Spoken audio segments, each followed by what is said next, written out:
Hi, Dr. Emron here, and today I want to talk with you about something that I have found has really been important for a lot of people when it comes to losing weight or having goals or direction when they're losing weight. One of the most important things that people run into problems with when they can't continue the process. It stops them, it makes them feel depressed, and other people, it makes them completely feel encouraged and happy and want to continue. So I want to start with a couple stories because this is all about goals and expectations.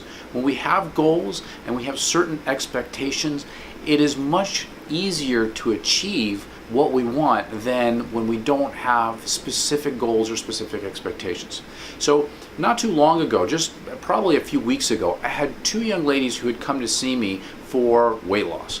And they saw me on the same day, and they were given the same instructions, the same directions, the same education, and they were pretty much in the same place as far as how much weight and how fit they were. They were both athletes in school, and they had very similar body shapes and very similar weights and so forth. So they got exactly the same instructions on exactly the same day. And they followed up with me exactly 1 month later on the same day together. Now the first young lady, she came in the first time, she was really enthusiastic. She was really encouraged. And she was very talkative, and she was talking about all the things that she wanted to accomplish with her life and so forth, and had a lot of good questions about weight loss and nutrition and fitness and so forth. And so I talked with her and explained to her some of the things that she needed to do and so forth, and told her that she needed to keep a food journal to keep track of what she was eating on a regular basis, to make sure she was getting the right stuff. And we talked about exercise, and we talked about following up on a regular basis. So she said she got it all, and she went away and came back a month later. Now when I walked in a month later, I was dealing with a completely different person. Not only was she now looking down, she was not making eye contact, she was not talkative at all. She was very quiet, very reserved, and her mother was sitting off to the side. And the first time that I'd met this young lady, her mom didn't say a word. I mean, she said one or two things, hi, how you doing, and so forth, but then she didn't give me the story. She'd have to tell me anything because the young lady was telling everything herself. So I was like, what's going on? Something has changed. And I'd come into the room expecting for her to be really excited. Okay, silly me, I was looking at her results, and based on my experience looking at her results, I was like, wow, she's lost 13 pounds, 14 pounds of fat weight, not muscle weight, just fat, pure fat weight. And it shows too. Her face is already thinner, her clothes look a little bit looser, even with that small amount of weight loss. But that was amazing for 1 month for her to lose 13 to 14 pounds in 1 month with just slight improvements in her nutrition and not really exercising very much because her athletic season was over. It was really great. So I was expecting to walk in the room and see somebody who was really excited about the results and be encouraged to go on and do more. And what I found was somebody who was actually feeling quite the opposite. So I started asking, well, what's going on? What's wrong? Why are you so down? Why are you so quiet? And she was like, shrugging her shoulders, not really answering. And her mom finally said, she's not happy with her results. And I said, well, what's your goal? And then we realized she hadn't written down any goals.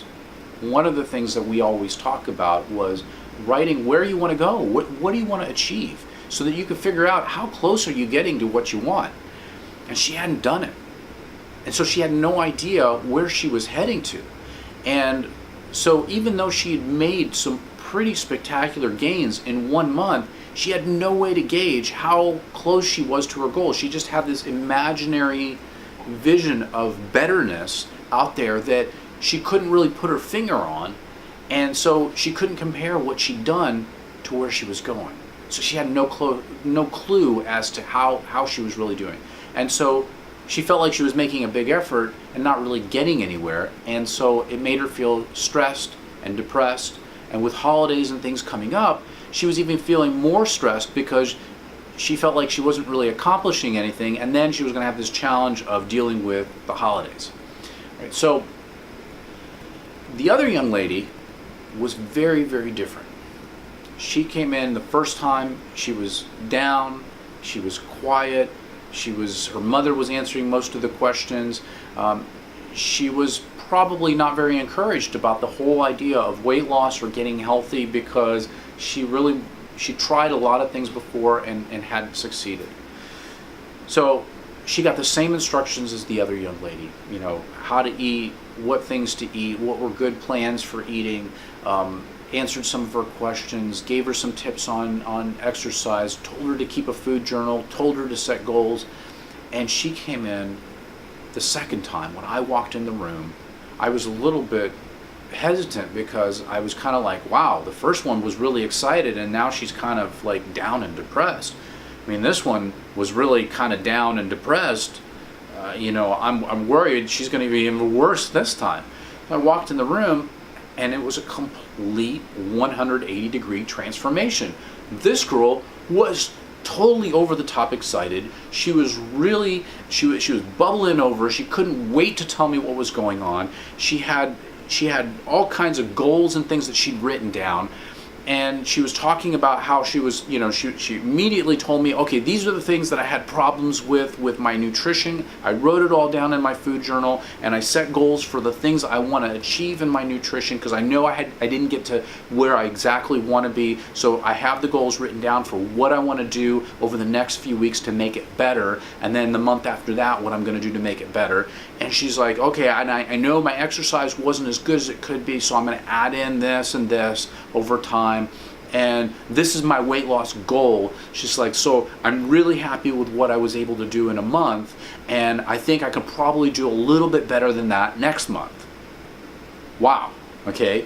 I was like, this is a totally different person. I mean, here's two young ladies doing exactly the same thing, losing exactly the same weight, and one of them went from being really excited to being depressed and discouraged, and the other one went from being depressed and discouraged to being really excited and enthusiastic.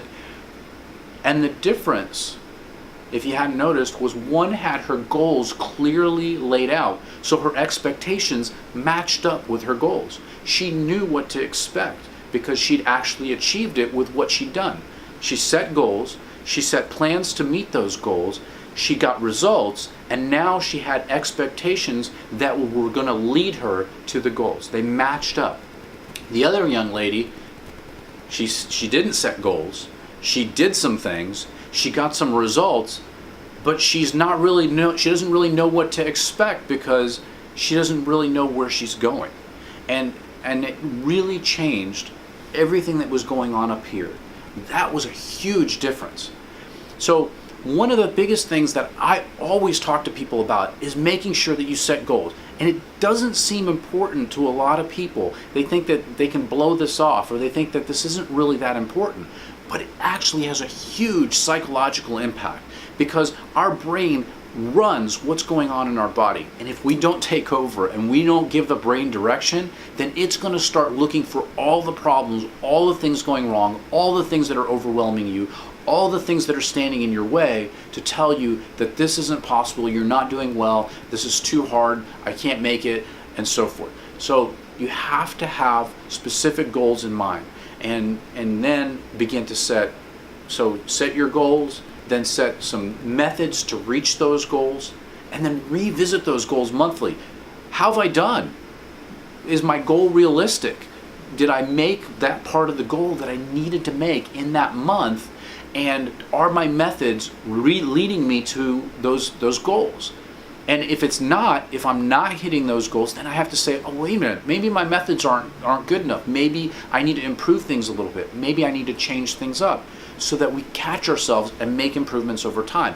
That keeps our goals and our expectations matched up throughout that time, so it makes it easier for us to succeed. All right, so you can see goals are extremely important. You set goals, you set methods to get to those goals, you get results, you do it and you get results, and then you have expectations that match up to your goals. I hope that helps you.